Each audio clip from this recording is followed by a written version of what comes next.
Hosea 6:7 and the so-called covenant of works, a thorough examination. Greetings and welcome to this edition of According to the Scriptures.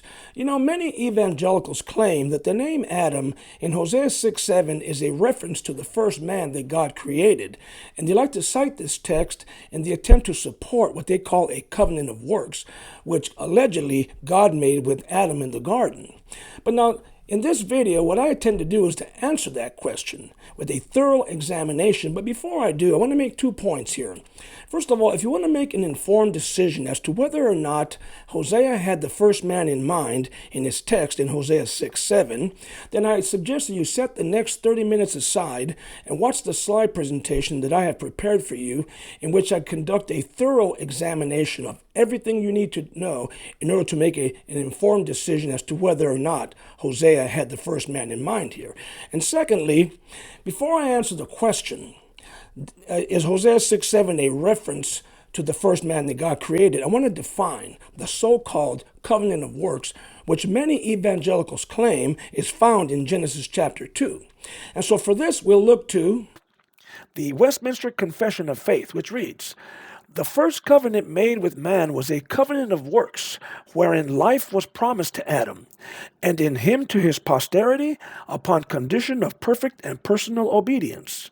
The Westminster Confession of Faith, chapter 7 and part 2. Now that we have some understanding of the so-called covenant of works, let's focus our attention on Hosea 6:7. You see, either Hosea's text is a reference to a covenant of works or it's not. If it is, then those who cite this text have a scriptural basis for it. On the other hand, if they don't, then they ought to refrain from citing it as an alleged proof text. Now listen, because I am about to make a major declaration. In the numerous amount of literature that I have read on this so-called covenant of works, I'm talking about numerous books, essays, scholarly monographs, commentaries, etc., etc. I find that covenantalists spend most of their efforts going outside of Hosea's text in their attempt to support their interpretation. They appeal to other biblical texts rather than focusing on Hosea 6:7, and they even cite numerous outside sources, and they spend little to no time drawing from the context of Hosea 6:7. In fact, many covenantalists cite numerous theological writings, catechisms, commentaries on catechisms, confessions, systematic theologies, and some will even go so far as to cite Ecclesiasticus, a Jewish extra-biblical writing, in their attempt to support their interpretation. You see, I have nothing against using extra-biblical literature, but only after an interpretation has been firmly based on the context of the word or phrase we are trying to understand. Like Walter Martin used to say, what are the first 3 rules of biblical hermeneutics? Context, context, context. And this is what I want to stress in this video. As students of the Word of God, we need to extract the meaning of Hosea 6:7, and that is the name Adam, from the immediate context of Hosea 6:7. In other words, that come before and after Hosea 6:7, not from outside of the passage. You see, when many covenantalists deal with members of a cult, they rightly stress the importance of the context. However, when they discuss in-house debated issues with those who oppose their views, like Hosea 6:7, they conveniently forget their own hermeneutical principles, and I find this rather astonishing. So what I'm going to argue in this video is that those who claim that Hosea 6:7 contains a reference to the first man, Adam, they cannot provide a single bit of evidence for their interpretation from the context of Hosea 6:7. And this is my major point, and I issue this challenge to those who hold to the first man interpretation. Can you point your finger at anything in the context other than the phrase, like Adam, they transgressed the covenant, in the context of Hosea 6:7 now, that indicates that Hosea has the first man in mind? For example, is there a mention of Eve, the tree of life, the garden, the tree of the knowledge of good and evil, etc., etc.? You see, I see the word context thrown around all the time, and few, if any, actually know what it actually means. The context refers to the words that come before and after the word or phrase we are properly trying to interpret. Note what esteemed linguist and Bible translator Moises Silva has written on the significance that the context has in determining the meaning of words and phrases. The context does not merely help us to understand meaning, it virtually makes meaning. A standard introduction to linguistic science informs us that among the diverse meanings a word possesses, the only one that will emerge into consciousness is the one determined by the context. Moises Silva, Biblical Words and Their Meaning, page 139. You see, this is because the context, the words that come before and or after the word that we are trying to properly understand, shape the meaning of the word and give it its meaning. And this is the main problem for those who argue that Hosea has the first man, Adam, in mind. You see, if an interpretation cannot be supported from the immediate context, first of all, then that interpretation should be rejected. Aside from Old Testament prophecies and perhaps proverbs, the biblical writers did not write in such a way where they expected their readers to have to decipher complicated wording. Therefore, students of Holy Scripture should be careful not to be swayed by those who attempt to support their interpretation from anything outside of the immediate context first, the words that surround the words that we are trying to properly understand. So you see, it really doesn't matter what catechisms say, theologians, or even scholars. It only matters what they can prove. What meaning does the context indicate that the name Adam carries in Hosea 6:7? A look at the immediate context in which Hosea 6:7 occurs indicates that there is nothing even remotely close to indicating that Hosea had the first man in mind when he penned these words. No mention of Eve, the tree of life, or anything else in the garden. In fact, there is no mention of anything in the garden in the entire book of Hosea. You see, as I have labored to make evident, the words that come before and after the word or phrase we are attempting to properly understand shape the meaning of the word. And this is my main argument. Those who view Hosea 6:7 as a reference to the first man have based their interpretation on a single phrase in chapter 6. Irrespective of the context in which it occurs. They divorce it from its context. So advocates of the first man interpretation are guilty of lifting the verse out of its context. Now, shifting gears very slightly, I want to point out that quite often, when some Christians discover the doctrines of grace, or what is more commonly known as Calvinism, they come out of mainstream churches that are Arminian in their soteriology. And they are refreshed when they hear God-centered soteriology and the sovereignty of God, and they hear messages elevating God to his rightful place in everything else. Well, what often happens is that they are very open to virtually everything that comes down from the pulpit, and what occurs is that they fall prey to many unscriptural doctrines that are taught in these otherwise God-glorifying congregations.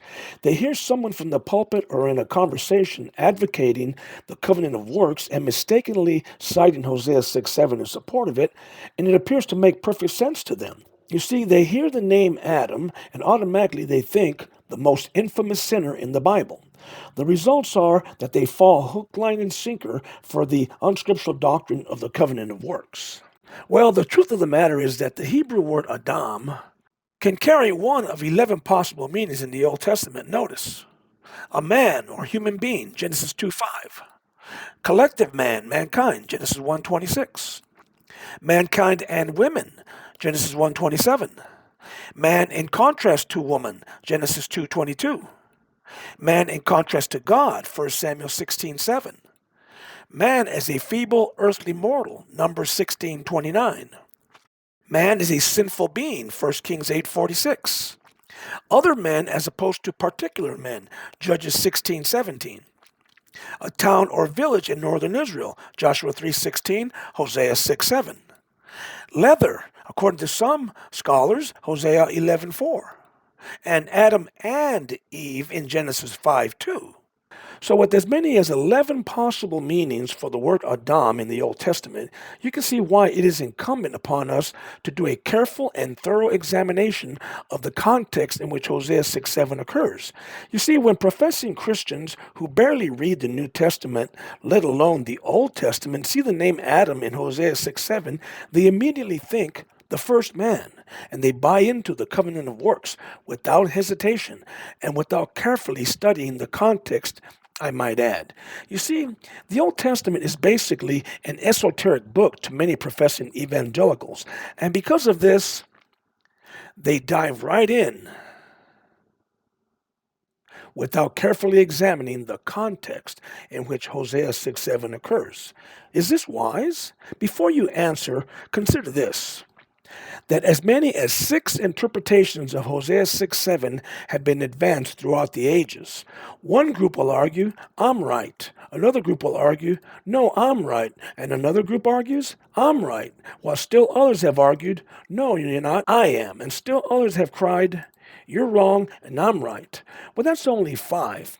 Another interpretation surfaced in recent years, which we will look at in part 2 of this 2-part series. This is why you see a blank space at the bottom right-hand corner of the screen.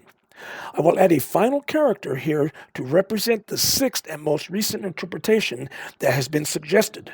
And I do mean suggested. In my opinion, there are only 3 interpretations of Hosea 6:7 that warrant an examination. And this is only because there are 3 interpretations that are being advocated today, the rest having fallen out of favor with expositors, and for good reason. And I'm going to argue that the same should be said of 2 of the remaining interpretations. So what I'm going to do in this video is examine the evidence for the 2 most prominent interpretations of Hosea 6:7 in professing evangelicalism today. The first is the first man interpretation. Certain expositors take the name Adam in Hosea 6:7 as a reference to the first man that God created. And they cite Hosea 6:7 as a proof text in an attempt to support what they call a covenant of works, which God allegedly made with Adam in the garden, citing Genesis 2, verses 15 through 17. Then there is what is called the geographical interpretation. Certain scholars take the name Adam here as a reference to a town or village in northern Israel named Adam. It is mentioned in Joshua 3:16. Now, a little background is in order before we examine the evidence for these 2 major interpretations of Hosea 6:7. Before us are 2 translations of Hosea 6:7. The first one reads, "But like Adam, they have transgressed the covenant. There they have dealt treacherously against me." This reflects the majority of Bible translations.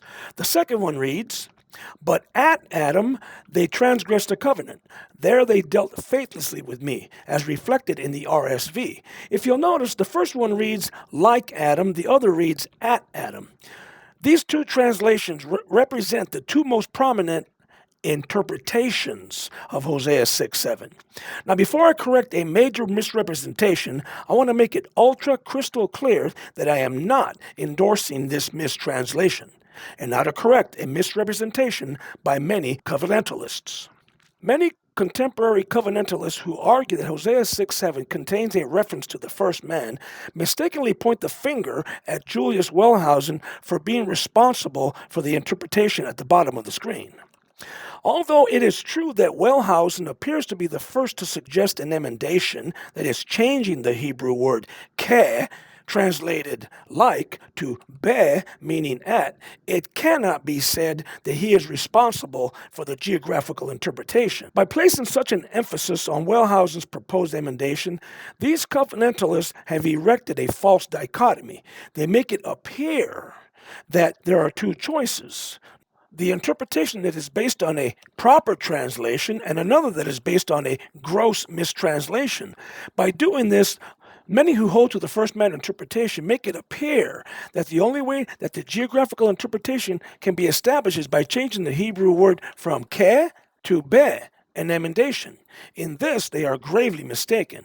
Not only are they not Hebrew scholars, and although this mistranslation should be soundly rejected, moreover, although it is true that Wellhausen was the first to suggest an emendation, the geographical interpretation does not require an emendation.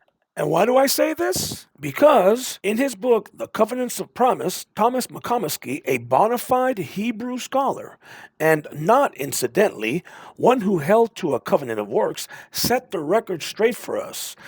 In other words, the geographical interpretation, according to McComiskey, does not require a change in the Hebrew term from ke to be. Notice, quote, The Hebrew text reads, Ke Adam Abru Berit Sham Bagdu Bi. Literally, quote, as Adam, they transgressed the covenant. There they were unfaithful to me. The interpretation of Ke Adam as a place name does not necessarily require an emendation. The Covenants of Promise, page 215. So there you have it. The interpretation of Ke Adam, like Adam, as a place rather than the first man, does not require an emendation, according to McComiskey, in order to make it a cogent interpretation. Therefore, unless you are a Hebrew scholar, like McComiskey was, it would be wise to refrain from arguing that the interpretation of Ke Adam as a place name requires an emendation. So the geographical interpretation is the interpretation that I will be advocating here while retaining the translation like Adam, not at Adam. Now, although I do not agree with everything that McComiskey wrote in his book, it is one of the very best, well-balanced treatments of the Old Testament covenants. His well-articulated explanation of the various functions of the Hebrew term berit, most commonly rendered covenant, but alternately can carry the meaning promise, is worth the price of the book alone. You see this on pages 62 and 63. And not to satisfy those who reject the geographical interpretation. Even Tremper Longman III, who is also a Hebrew scholar and a covenantalist, has spoken highly of McComiskey's book.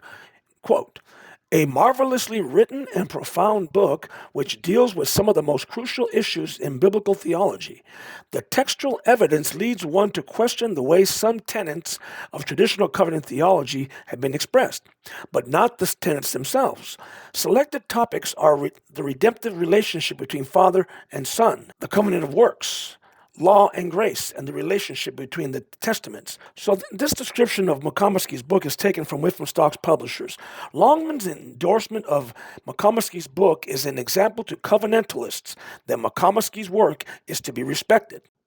And now that we have gotten these important preliminaries out of the way, let's get into Hosea's text. The time of Hosea, or the original historical setting.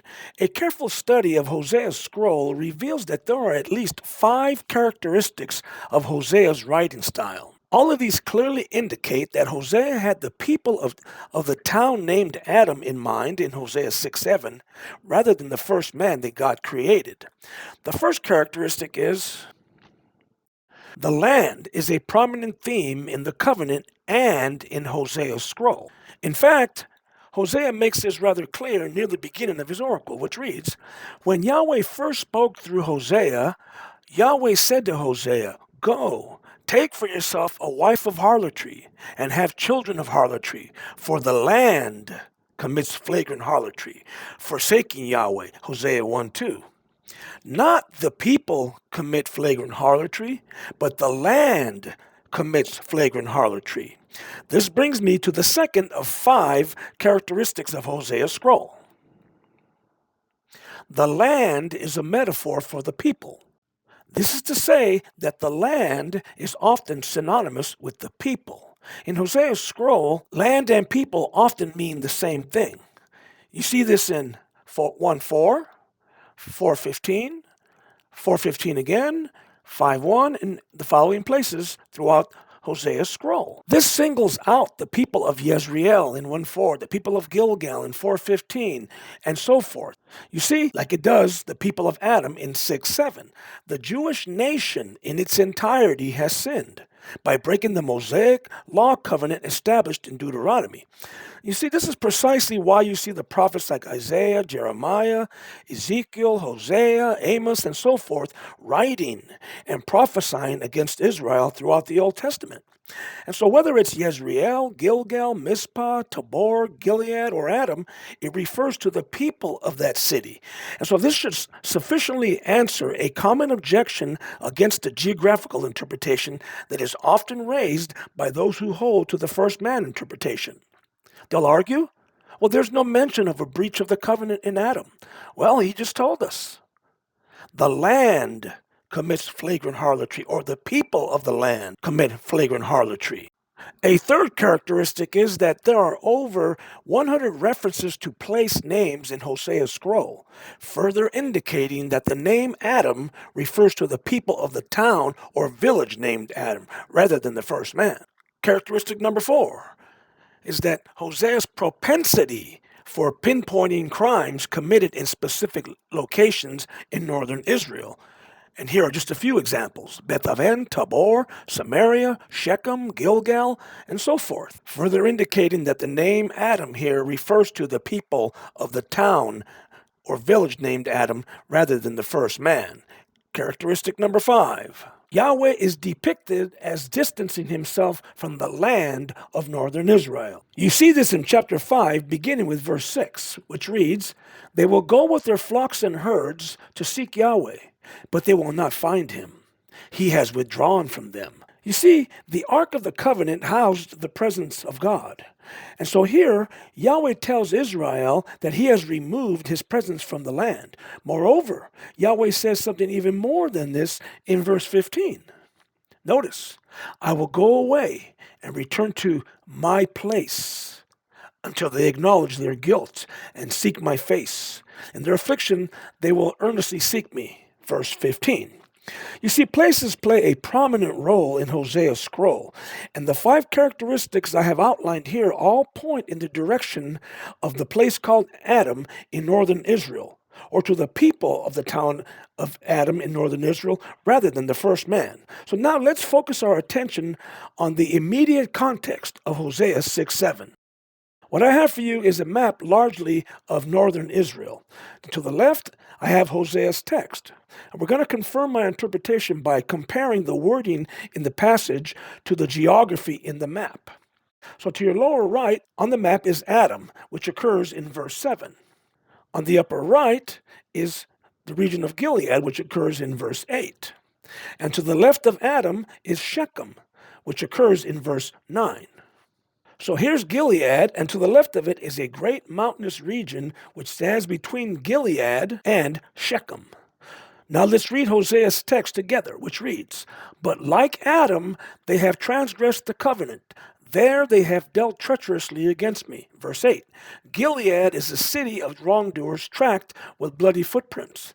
And as raiders wait for a man, so a band of priests murder on the way to Shechem. Surely they have committed crime."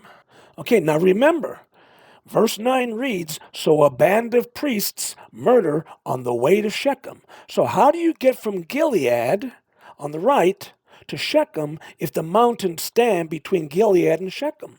Well, rather than traveling over the hazardous terrain in the mountains, a much easier way to get to Shechem is to travel around the mountains through the village of Adam. Notice, from Gilead through Adam around the mountains to Shechem. The band of priests murder on the way to Shechem. So the wording in Hosea's text fits the geography perfectly. And this confirms the geographical interpretation. But do you know something? There's still one bit of evidence that we need to consider. The word "there." In verse 7, in its context, the word "there" marks a geographical location. But there where? Adam, that's where, mentioned also in Joshua 3:16, which reads, "The waters which were flowing down from above stood and rose up in one heap, a great distance away at Adam, the city that is beside Zarethan. And those which were flowing down toward the sea of the Arabah, the salt sea, were completely cut off. So the people crossed opposite Jericho," Joshua 3:16. So this should drive the final nail in the covenant of works alleged proof text. So remember, you do not want to isolate the verse and divorce it from the context or the words that surround it, because the words that surround the word or phrase we are trying to properly interpret shape the meaning of the word and give it its meaning. And in the present case, it is the words that surround the word Adam. And now a brief comparison of the textual evidence is in order. The contextual evidence for the geographical interpretation.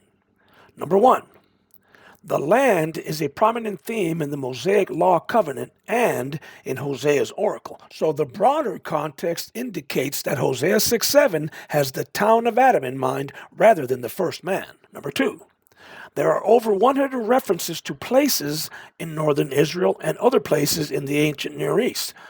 This you see in Hosea 6:8. You see Gilead mentioned twice, Adam mentioned in 6:7, as well as Shechem in Hosea 6:9. Number 3, Yahweh is depicted as distancing himself from the land of Israel.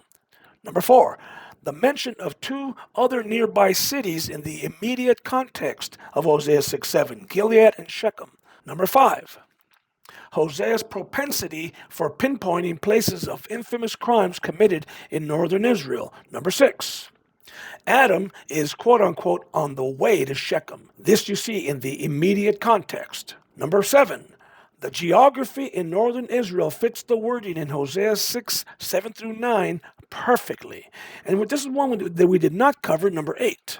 The Gileadites were known as murderous people. This you see in 2 Kings 15:25. And so by placing them side by side, we can see a sharp contrast between the two major interpretations of Hosea 6:7. The contextual evidence for the first man interpretation is the phrase, but like Adam, they have transgressed the covenant. This means that the first man interpretation is based on a single phrase. It is dependent on one phrase irrespective of the context. In other words, it divorces the phrase from the context. On the other hand, the contextual evidence for the first man interpretation is based on 8 major strands of contextual evidence. So now, before I bring this tutorial to its conclusion, I want to very briefly answer 3 objections that have been raised against the geographical interpretation. After this, I will set the stage for part 2 in this mini-series by introducing the 6th and most recent interpretation that has been suggested, thereby bringing this video to its foregone conclusion. A covenantalist once asked me in a debate, who does the word they refer to? Twice in verse 7 and once in verse 9. That's a fair question. If Adam refers to the people of the town of Adam, who does the word they refer to? The priests. In verse 9, God has one eye on the common people and another on the priests, who are supposed to lead the people to God, not away from him. And so this should sufficiently answer the question on who does the they refer to. Now, 2 final common objections, and then we'll bring this video to a close. Covenantalists often raise the following objection against the geographical interpretation. There is no record of a covenant with the town of Adam. Well, this is really a silly argument, though it comes as no real surprise to me, even though it is raised by many who call themselves covenantalists. Why do I say this? Because, as we have seen, the Mosaic Law covenant was established with the people of Israel before they gained entrance into the Promised Land. So the covenant was established with these people before they became residents of the town of Adam and other cities and villages in the land of Canaan. Such an objection reveals how unfamiliar many covenantalists are with the Old Testament. Like I stated earlier, many professing Christians barely read the New Testament, let alone the Old. It is basically an esoteric book to them. If they were more familiar with the Old Testament, they would not make such a silly assertion. Since Israel entered the covenant before they entered the Promised Land, this is precisely why there is no record of a covenant with the people of Adam in Hosea 6:7. And the same can be said of Gilead in 6:9a, Shechem in Hosea 6:9d, Samaria in 8:6d, Mizpah in Hosea 5:1h, Tabor in Hosea 5:1i, and no record of a covenant with the people of Bethel in 10:15. Should I say more? You see, these Israelites entered the Mosaic Law covenant and then entered the Promised Land and took up residency in each particular city, town, or village in the land of Canaan. And this is why you do not see a covenant established in the Promised Land, because it was established prior to gaining entrance into the Promised Land. And now one final objection, and then we'll bring this video to a close. The following objection has been raised. Can you show where the Hebrew word keh, like, carries a similar meaning when linked to a noun? And the answer to this is most definitely. In his commentary on Hosea, James Nagowski of Baylor University and a Southern Baptist has listed 8 such places where the Hebrew word keh is connected with the noun and refers to the people of a town or a city. satisfying this final objection to the geographical interpretation. And so, in returning our attention to a question I raised earlier, when many professing evangelicals who are unfamiliar with the Old Testament see the name Adam in Hosea 6:7 and is mistakenly cited as a proof text for a covenant of works, they automatically think the first man, and they dive right into this so-called covenant of works without a careful examination of the context in which it occurs. I ask this question: is this wise? Well, what they thought was a swimming pool ends up being a shark tank. And this is why I argue, leave no stone unturned in your study, my brothers and sisters. And now to introduce the sixth and newest interpretation of Hosea 6:7, which has been introduced, thereby bringing this tutorial to its foregone conclusion. In 2009, a sixth interpretation of Hosea 6:7 was suggested. And like I said earlier, I do mean suggested. This is when a more sophisticated interpretation was suggested in a combined work entitled The Law is Not of Faith. Byron Curtis, a Presbyterian, contributed an essay in which he devoted 39 pages in what I viewed as a strained interpretation of Hosea 6:7. Curtis is professor of biblical studies at Geneva College in Beaver Falls, Pennsylvania, where he also teaches Hebrew. I have had the pleasure of speaking with him on two separate occasions via telephone. One of them was on the subject of a suggested interpretation of Hosea 6:7. He claims that the name Adam in this text refers to both the first man and the town of Adam in northern Israel. We will examine Professor Curtis's new interpretation in part 2 in this series. So until next time, this is Angel Ariano Jr. reminding you always to remember to do all things according to the Scriptures.